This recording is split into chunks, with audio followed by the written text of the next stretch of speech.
Deuteronômio 6, nos 5 primeiros versículos, a palavra do Senhor diz: Estes, pois, são os mandamentos, os estatutos e os juízos que mandou o Senhor teu Deus se te ensinassem, para que os cumprisses na terra a que passas para possuir, para que temas ao Senhor teu Deus e guardes todos os seus estatutos e mandamentos que eu te ordeno, tu e teus filhos e o filho de teu filho, todos os dias da tua vida, e que teus dias sejam prolongados. Ouve, pois, ó Israel, e atenta em os cumprires, para que bem te suceda e muito te multipliques na terra que mana leite e mel, como te disse o Senhor, Deus de teus pais. Ouve, Israel, o Senhor nosso Deus é o único Senhor. Amarás, pois, o Senhor teu Deus de todo o teu coração, de toda a tua alma e de toda a tua força. Estas palavras que hoje te ordeno estarão no teu coração. Até aqui nesse momento. Oremos. Deus bendito, como acabamos de orar e dizer ao Senhor, nosso desejo, nossa necessidade é que o teu Espírito Santo encha as nossas vidas com a tua presença, com a tua palavra, com o poder do Senhor Jesus Cristo manifestado na cruz em nosso favor.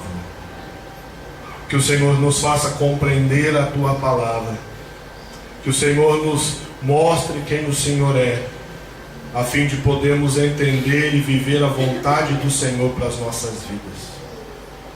E dessa forma, o seu nome ser anunciado, o seu nome ser glorificado. Que o Senhor, neste momento, seja visto por meio da exposição da tua palavra, em nome de Jesus. Amém. Podem sentar. Deuteronômio capítulo 6 nos ajuda a entender um pouco mais de quem Deus é, mas também nos ajuda a entender o que Deus espera de nós pelo fato dele ser quem ele é.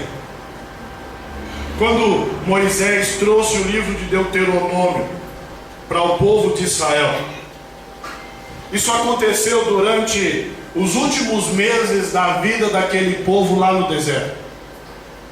Eles estavam acampados nas campinas de Moabe. Eles já estavam à fronteira da terra prometida. Moisés, então, tendo sido enviado por Deus, dá àquela geração as instruções do Senhor de como eles deveriam viver na terra prometida. Os ouvintes que Moisés alcança aqui no livro de Deuteronômio não haviam experimentado pessoalmente o livramento do Mar Vermelho.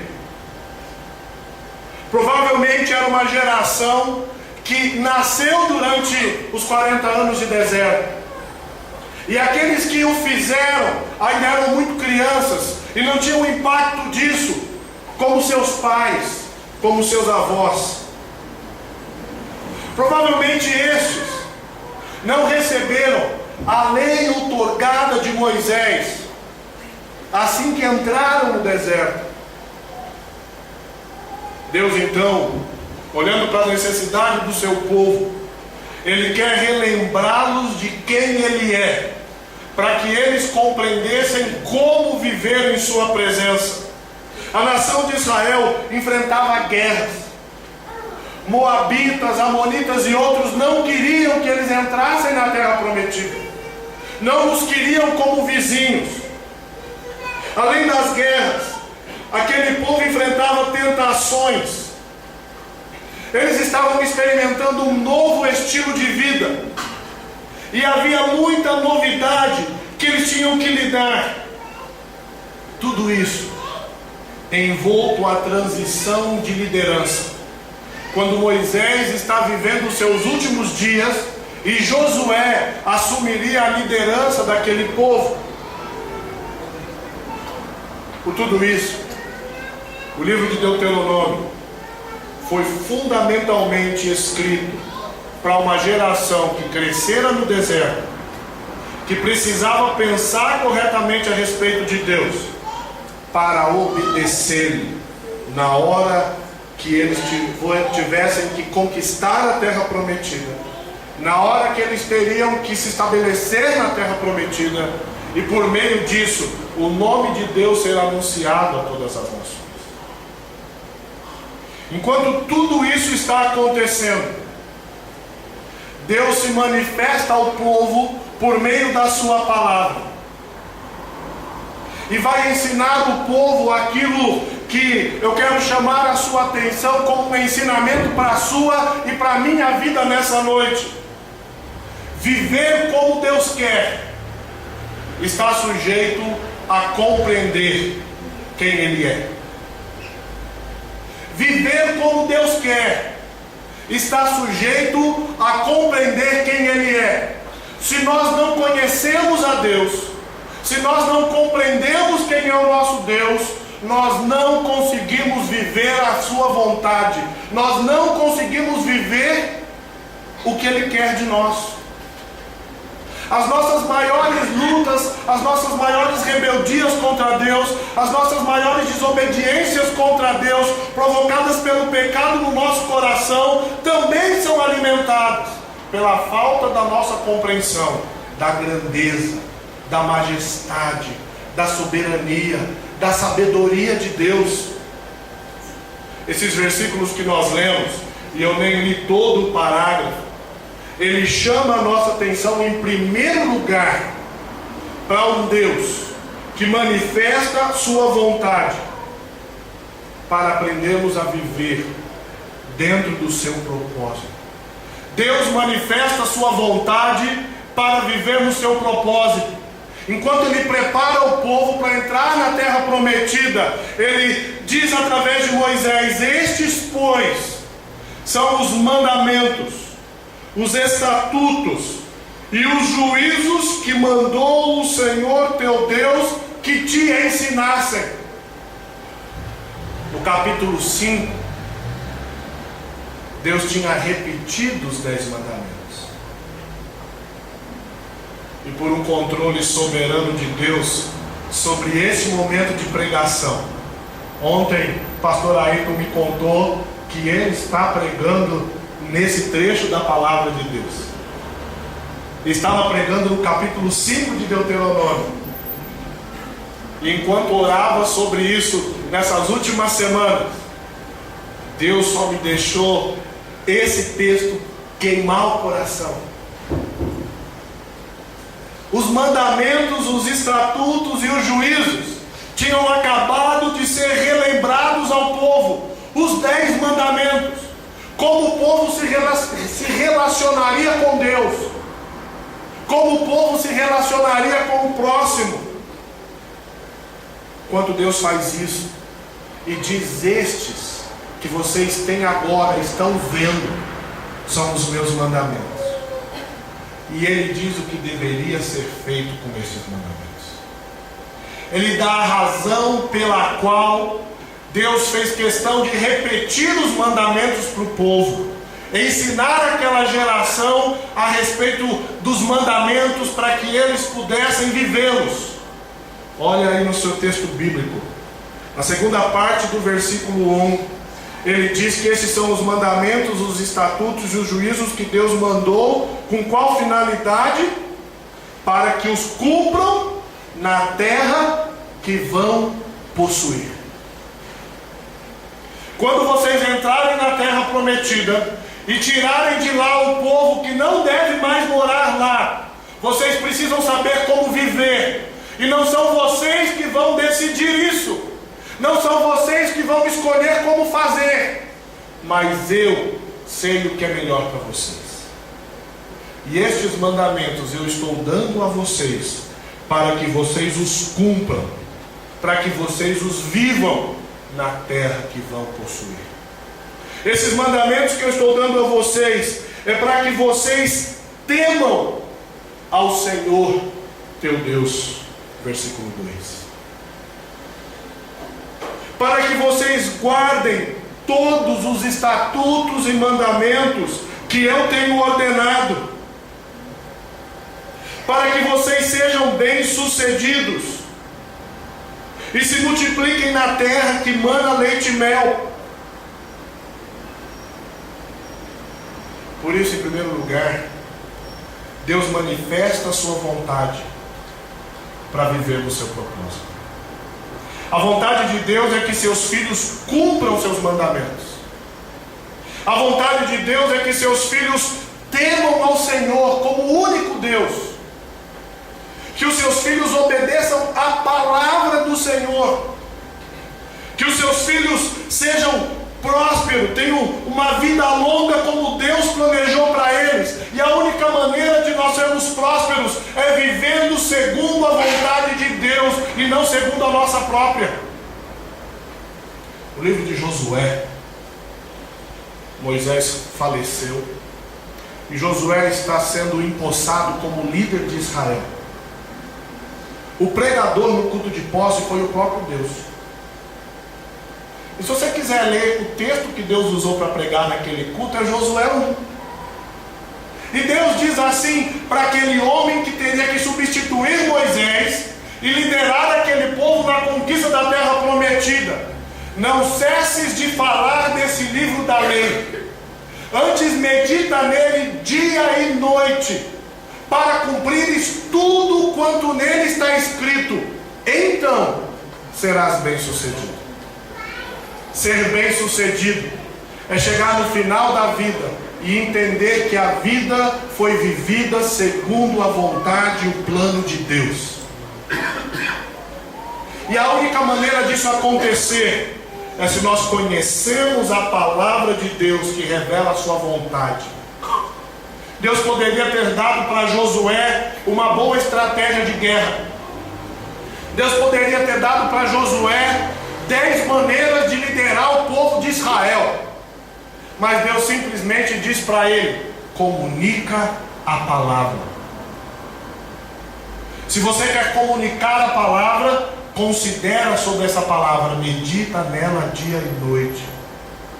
Se você quer comunicar essa palavra, você precisa considerar sobre a palavra, e o resultado esperado é que você cumpra a palavra. Quando isso acontece, você está vivendo a vontade de Deus, e isso te ajuda a glorificá-lo, que é o propósito da vida de todo mundo. Deus volta-se para aquela nação que estavam prontos para possuir a terra prometida e dá a eles novamente seus mandamentos, seus estatutos e seus juízos, para que eles cumprissem e guardassem. Além disso, o versículo 2 termina dizendo: não somente vocês, mas tu e teu filho e o filho de teu filho, todos os dias da vida. Deus quer que a gente conheça a sua vontade, para que as nossas gerações seguintes continuem amando e adorando o nome de Deus e glorificando o nome de Deus. Um dos efeitos deles conhecerem a Deus e a vontade de Deus, e honrar a Deus, e temer a Deus, e obedecer a Deus, é que os seus filhos poderiam também conhecer a Deus, que os seus netos poderiam também conhecer a Deus. Eu não li o restante desse parágrafo, mas o versículo 6 até o versículo 9, ele diz assim: e estas palavras que hoje te ordeno estarão no teu coração, e tu as inculcarás a teus filhos, e delas falarás, assentado em tua casa, e andando pelo caminho, e ao deitar-te, e ao levantar-te, também as atarás como sinal na tua mão, e te serão por frontal entre os teus olhos, e as escreverás nos umbrais de tua casa e nas tuas portas. Isso é riquíssimo. Eu não vou me concentrar em cada uma das afirmações aqui que são ricas.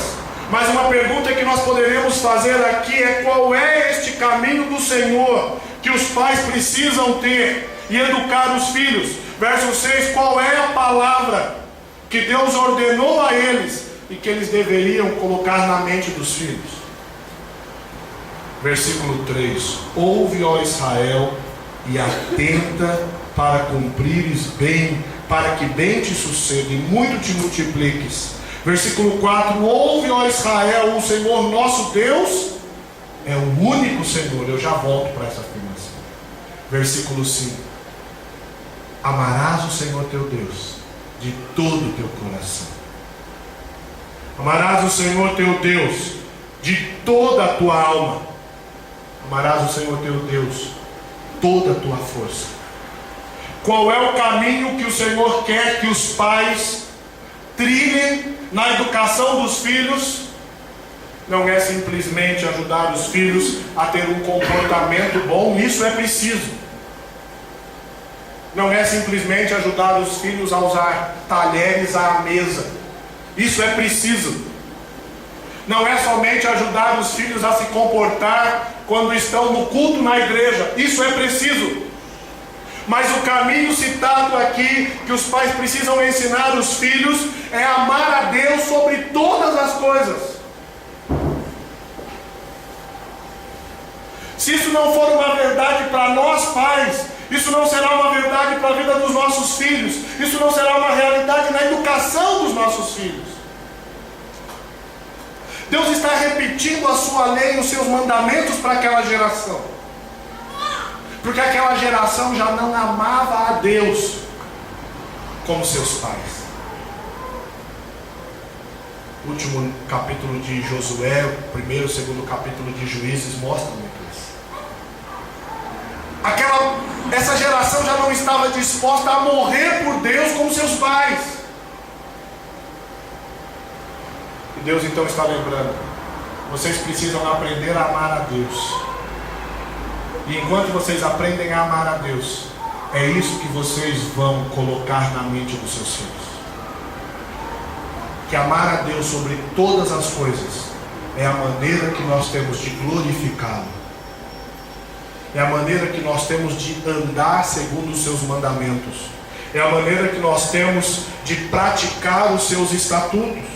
A tarefa prioritária dos pais é ensinar os filhos que existe um único Deus e amar este Deus sobre todas as coisas. A maneira que nós fazemos isso é pessoalmente amando a Deus e ensinando os mandamentos de Deus aos nossos filhos. O grande problema que enfrentamos é que nós não vivemos tão preocupados assim em conhecermos a vontade de Deus. E quando nós vivemos despreocupados acerca da vontade de Deus, nós também não conseguimos amá-lo sobre todas as coisas.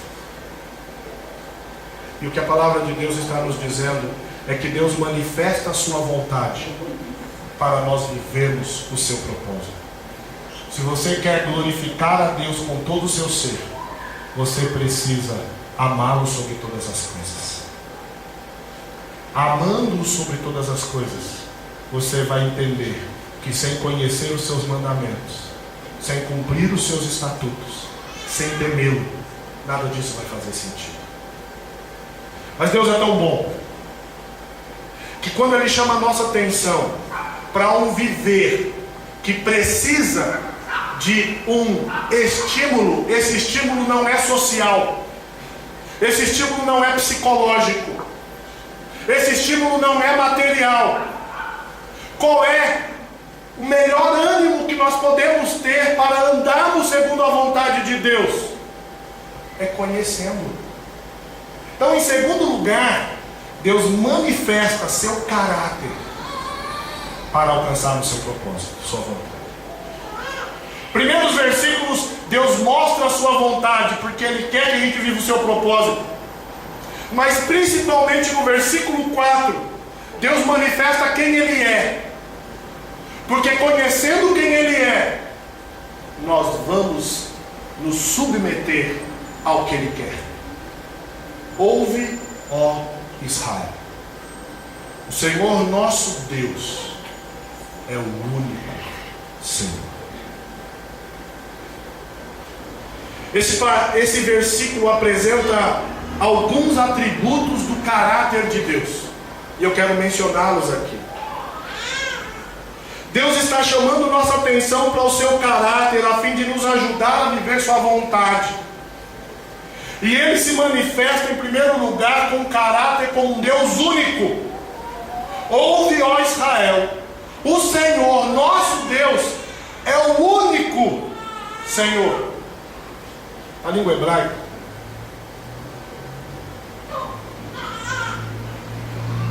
há duas palavras para único: Yahid, e a outra palavra é Had. A palavra Yahid é usada no Antigo Testamento se referindo a uma unidade absoluta. Ela é usada cerca de 12 vezes, mas nunca para descrever a unidade de quem Deus é. A segunda palavra usada para a unidade é a palavra Had.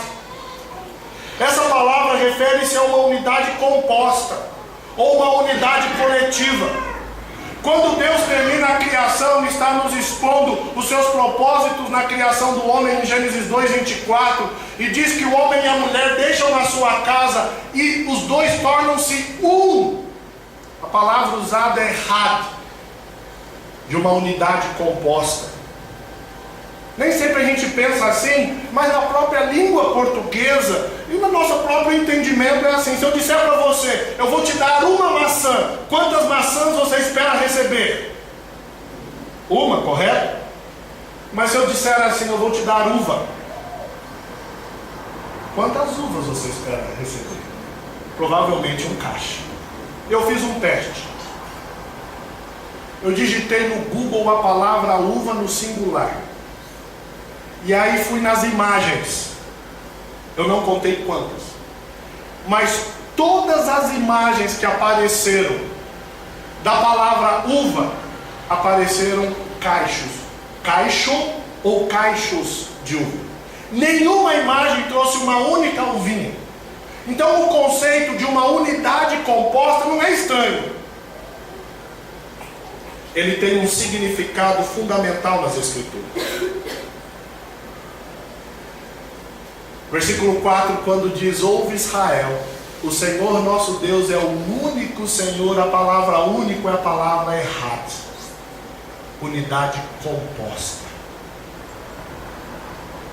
Deus ser único é muito mais do que simplesmente ser um. Vários comentaristas sugerem que os hebreus tinham em mente a singularidade de Deus não simplesmente como um, mas como um ser que não havia nenhum outro igual. Não era só unicidade, mas uma singularidade, onde Deus era um Deus único, sem igual, sem paralelo, que jamais poderia ser igualado. E Deus queria que a nação de Israel soubesse disso, da existência de um único Deus, que não existia nenhum outro igual. Isso ia fazer toda a diferença para conhecer a sua vontade e viver os seus propósitos. Mas o versículo 4 ainda nos apresenta um segundo caráter do atributo de Deus, que Ele é um Deus autoexistente. Ouve Israel, o Senhor. Olha na sua Bíblia, provavelmente a palavra Senhor está em letra maiúscula, não está? Algumas talvez traduções só a letra S está em letra maiúscula, mas a maioria, toda ela estará, a palavra Senhor estará toda em letra maiúscula. A palavra hebraica aqui, nós nem sabemos exatamente qual é a pronúncia dela. Depois, por causa de alguns estudos e algumas facilitações para nós entendermos a língua, nós poderíamos pronunciá-la como Yahweh, tetragrama. O significado desse termo é aquele que existe. Talvez a raiz dessa palavra seja tornar-se. O próprio significado dela é obscuro, traduzido por Senhor. algumas vezes por Jeová. No Novo Testamento, essa palavra é usada 5.321 vezes para se referir ao Senhor. Um judeu nunca pronunciava esse termo. Quando se lia esse tetragrama, eles falavam Adonai, que é a tradução da nossa palavra Senhor. Essa palavra demonstra o caráter autoexistente de Deus. Deus sempre existiu.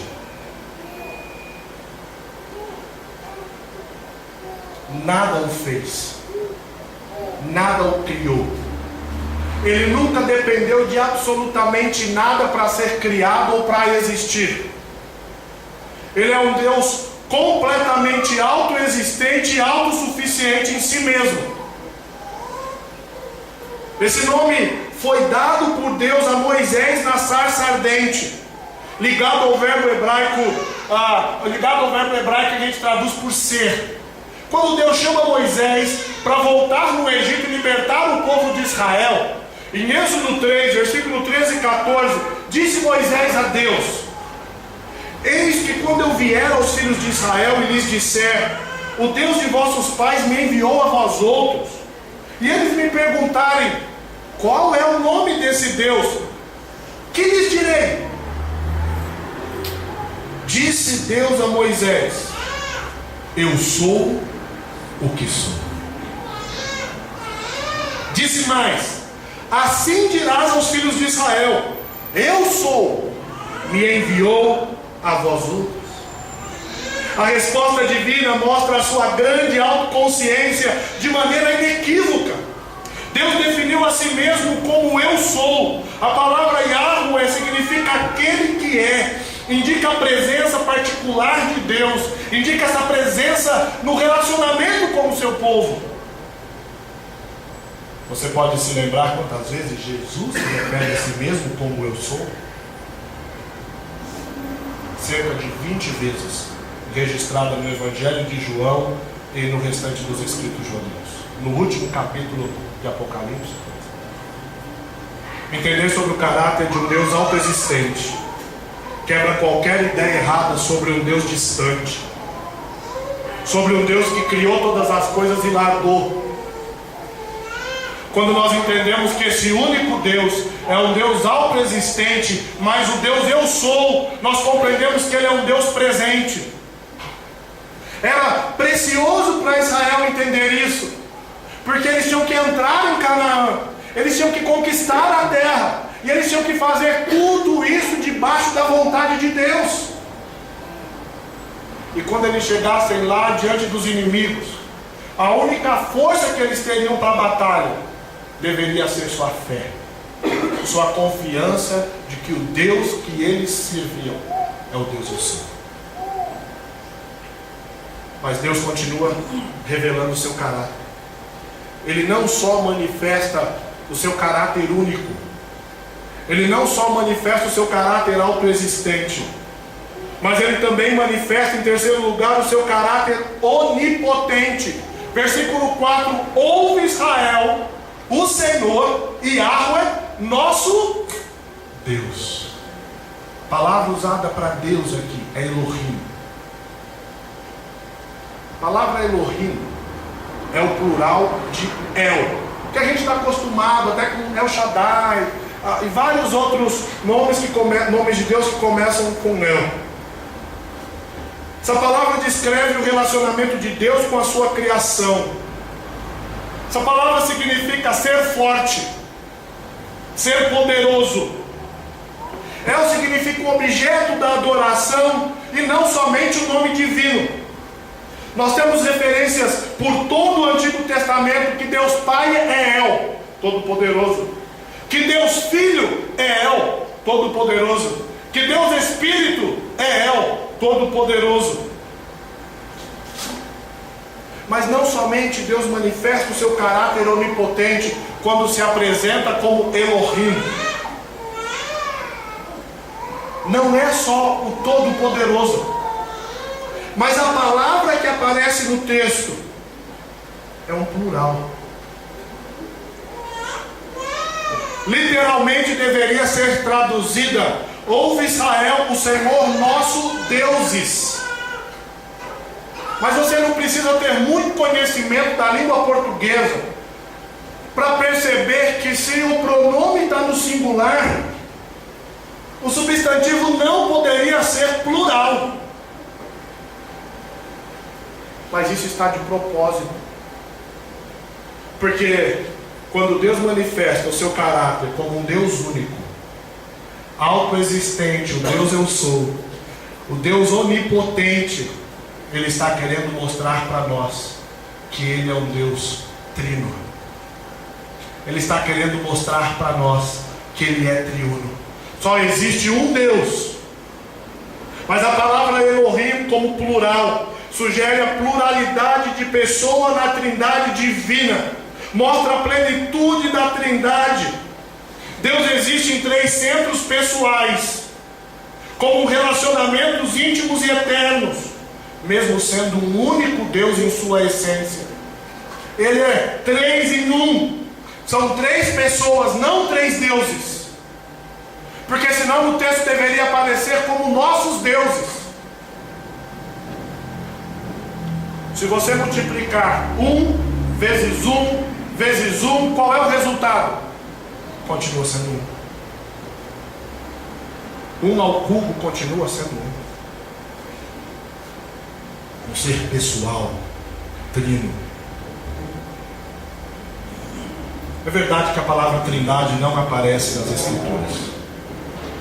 O termo triunidade, trino, subsistência ou essência, você não vai encontrar esses termos se referindo à trindade. Mesmo assim, a doutrina da trindade está estampada nas páginas das Escrituras, por toda ela. Whit Bradley, no livro A Natureza e o Caráter de Deus, ele diz: apesar de ser um mistério, a trindade de Deus é a mais bem ilustrada das maravilhas da natureza de Deus. Não é simples compreender isso, porque Ele é único. Você não vai encontrar um outro para comparar. Por isso que não é simples. Mas a trindade é vista por todas as Escrituras. No relato da criação, o conceito da trindade foi apresentado. No princípio, Deus criou os céus e a terra. Bereshit bara Elohim. A palavra Deus ali é a palavra Elohim. No princípio, Deus e não deuses, porque senão o verbo deveria estar no plural. Deus criou. Trindade é vista nas Escrituras em todo o Antigo Testamento. Profeta Isaías, capítulo 48, versículo 16: chegai-vos a mim e ouvi. Não falei em segredo desde o princípio, desde o tempo em que isso vem acontecendo, tenho estado lá. Agora o Senhor, e a palavra Senhor aqui é Yahweh, Deus me enviou a mim e o seu Espírito. Quem está falando? É o Messias. Eu tenho estado lá, e o Senhor Deus me enviou e o seu Espírito. Há outros textos em Zacarias que falam disso. No Novo Testamento, a trindade foi apresentada quando Jesus foi batizado. Batizado Jesus, saiu logo da água. Como batista eu gosto. E eis que lhe abriram os céus, e viu o Espírito de Deus descendo como pomba, vindo sobre ele. E eis uma voz dos céus que dizia: este é o meu Filho amado, em quem me compraz. A manifestação pública do Deus Trino, Deus Pai, Deus Filho, Deus Espírito Santo. Quando Jesus comissiona a igreja, e ontem o pastor Ayrton pregou no texto do Evangelho de Mateus: e portanto fazer discípulos de todas as nações, batizando-os em nome do Pai, do Filho e do Espírito Santo. Se você estudar sobre a Trindade nas Escrituras, você vai encontrar muitos atributos relacionados a Deus Pai, se referindo a Deus Filho, se referindo a Deus Espírito. A Bíblia diz que Deus Pai criou. A Bíblia diz que Deus Filho criou. João 1:1, no princípio era o Verbo, e o Verbo estava com Deus, e o Verbo era Deus. Mas se você disser que isso depende de muita interpretação para dizer que esse Verbo é Jesus, abre comigo sua Bíblia em Colossenses 1, versículo 15. Este é a imagem do Deus invisível, o primogênito de toda a criação, pois nele foram criadas todas as coisas, nos céus, sobre a terra, as visíveis, as invisíveis, sejam tronos, sejam soberanias, quer principados, quer potestades, tudo foi criado por meio dele e para ele. Versículo 17, ele é antes de todas as coisas.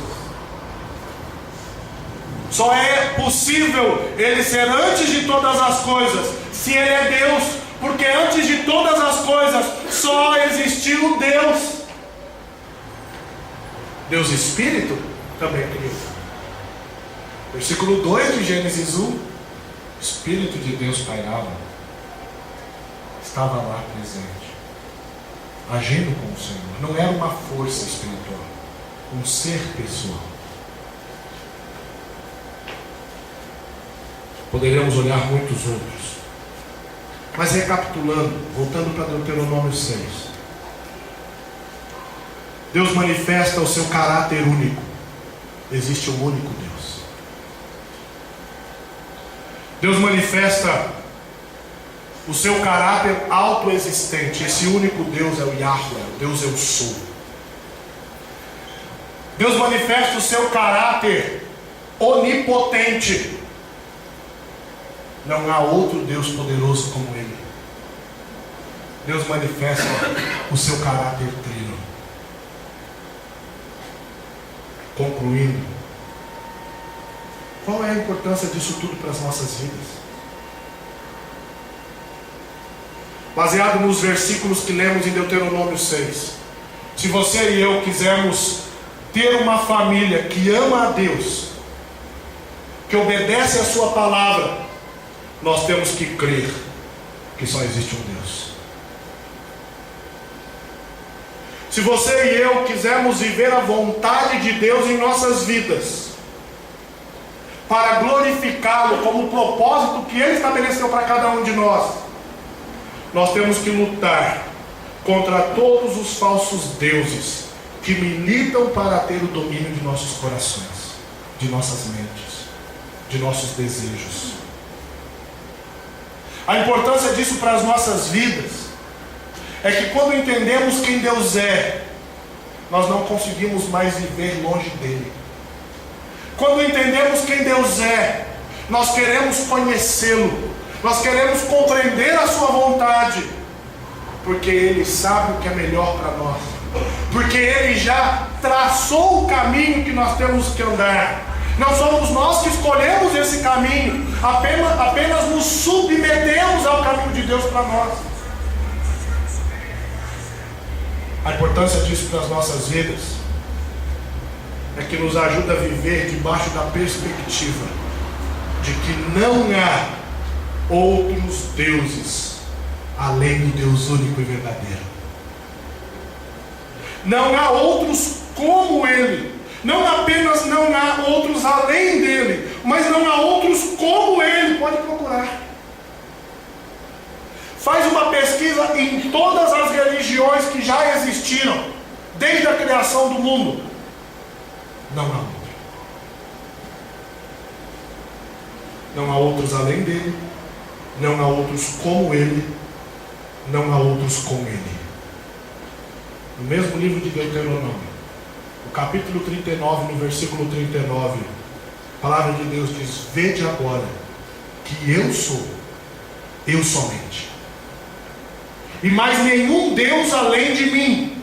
Eu mato e eu faço viver, eu firo e eu saro, e não há quem possa livrar alguém da minha mão.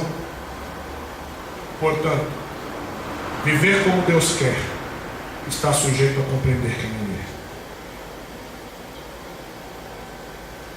Você conhece a Deus? Você crê que não existe nenhum outro Deus, mas que esse Deus é tão único e singular que a natureza do seu caráter é exclusiva, você não encontra em nenhum outro Deus. E na medida que você se aproxima desse Deus, por meio da cruz de Cristo, e tem acesso ao trono da graça dele, por causa da graça de Cristo,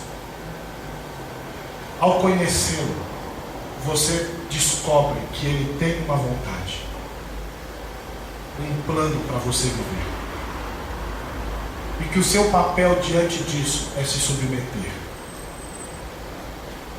se humilhar, não ficar insistindo ou brigando. Deus, mas por que o Senhor decidiu fazer desse jeito? Se você entende quem Deus é, você não fica discutindo com Deus. Porque quando o Senhor estabeleceu o papel do marido e o papel da esposa, o Senhor não inverteu a ordem, deixou ela mandar. Não adianta brigar com Deus. Deus não quer saber a sua opinião. Não é porque Ele é grosseiro, mas porque Ele não precisa. Ele é sábio em todos os seus caminhos. Ele é perfeito em toda a sua vontade. Ele é santo. Conhecer a Deus implica em vivermos a sua vontade. Se você tem buscado o Senhor, se você tem se aproximado dele e o conhecido, por meio da sua palavra, compreendido a sua vontade, e não tem se submetido, você está vivendo em pecado e precisa consertar isso na sua vida. E se essa é uma realidade para você hoje, Deus quer te ajudar a mudar isso agora. Ele tem manifestado o seu caráter, mostrado a você que existe um Deus que você pode confiar. E o que Ele quer de você é que você se submeta a Ele. Porque enquanto você estiver aqui, você não pode mais viver do seu jeito. Se você pertence a Ele, você tem que viver como Ele quer. E a maneira de viver como Ele quer é conhecendo e obedecendo. Curva a sua cabeça.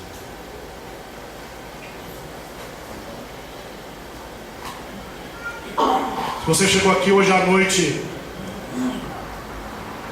sem pensar tão claramente sobre quem é esse Deus, e a palavra do Senhor te ajudou a conhecê-lo um pouco, você pode agora, aí no seu lugar, agradecer a Deus, porque você pode ouvir a sua palavra.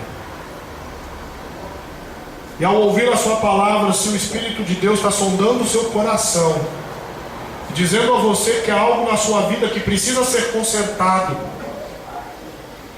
por que esperar? Por que não fazer isso agora? Se há algum pecado que te impede de viver a vontade de Deus, confesse-o ao Senhor. Se há algo na sua vida que você insiste em fazer, em viver como um hábito que não agrada ao Senhor, decida abandonar isso. Mas não volte para casa sem deixar que o Deus que mostra quem é também te ajude a decidir viver como Ele quer. Pai bendito, se o Senhor não se revelasse a nós, não haveria a mínima possibilidade de conhecermos um Deus tão grandioso como o Senhor, de entendermos que junto com toda essa grandeza e triunidade, o Senhor é santo. E a única forma de nos aproximarmos do Senhor é por meio da santidade que a cruz de Cristo nos oferece. Pai, diante de Ti, nós queremos praticar essa palavra que ouvimos, conhecendo a Sua vontade, para glorificarmos o Teu nome. amando ao Senhor sobre todas as coisas, porque temos conhecido que o Senhor é o único Deus, Todo-Poderoso, Trino. Pai, nós te amamos. Nós queremos a cada dia aprender a demonstrar o nosso amor com todo o nosso ser. E por meio disso, também queremos consagrar a nossa família e os nossos filhos, para que as próximas gerações saibam que existe um único Deus e aprendam a glorificá-lo. Tudo isso nós rogamos ao Senhor, para que o seu nome seja exaltado. Fazemos isso em nome do nosso Senhor Jesus Cristo. Amém. Deus abençoe a sua palavra nas nossas vidas.